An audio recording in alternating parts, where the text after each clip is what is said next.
Hello, everybody. Welcome to day 16. And our topic today is walking in obedience. And today we're going to look at um, Deuteronomy 5:33. And it says, walk in obedience to all that the Lord your God has commanded you, so that you may live and prosper and prolong your days in the land that you will possess. So, we've been talking about trusting in God, and trusting in God is not just about believing in Him, it's about walking in obedience to His commands. Faith without obedience is incomplete. Habakkuk had to learn this firsthand.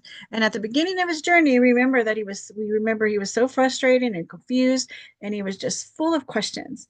And he wrestled with God's justice, wondering why evil just seemed to go unpunished.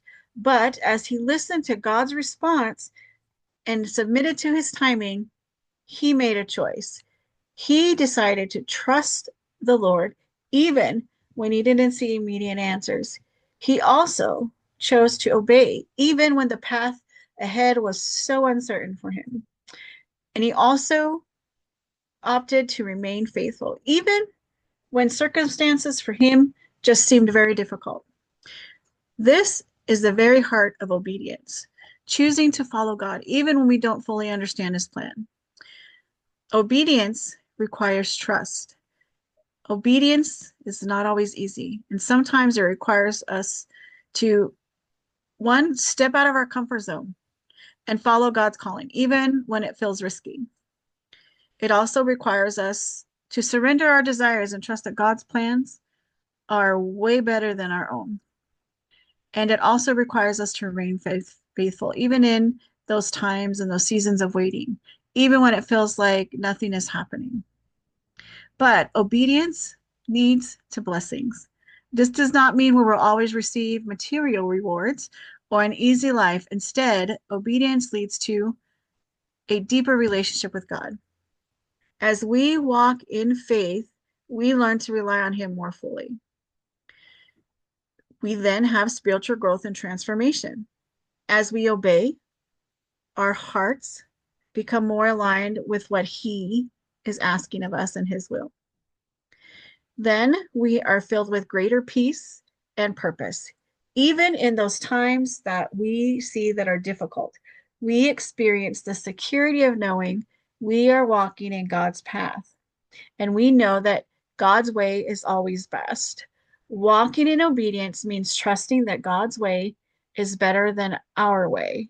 It means saying, Lord, I will follow you even when I don't feel like it. It means I will trust your commands even when they don't make sense to me.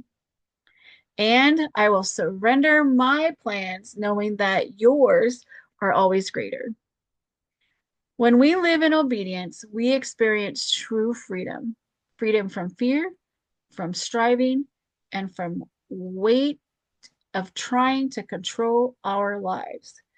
We can rest knowing that God's will is perfect and his plan for us is always good. And we know that comes from Jeremiah 29:11. That is my life verse.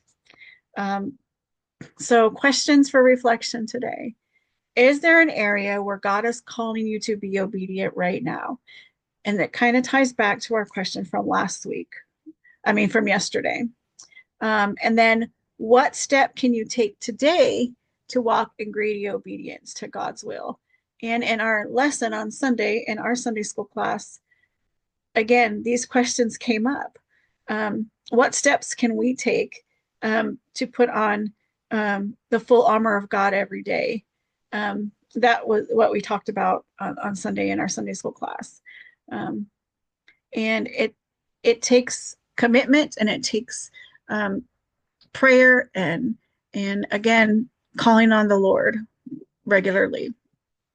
So my prayer for you today is that the Lord give us the courage to obey him even in those difficult times. Help us to trust that his ways are always best, and to teach us to walk in faithfulness, knowing that obedience will lead us closer to him. And tomorrow we will talk about trials and hardships. And I hope that you guys have a great rest of your day.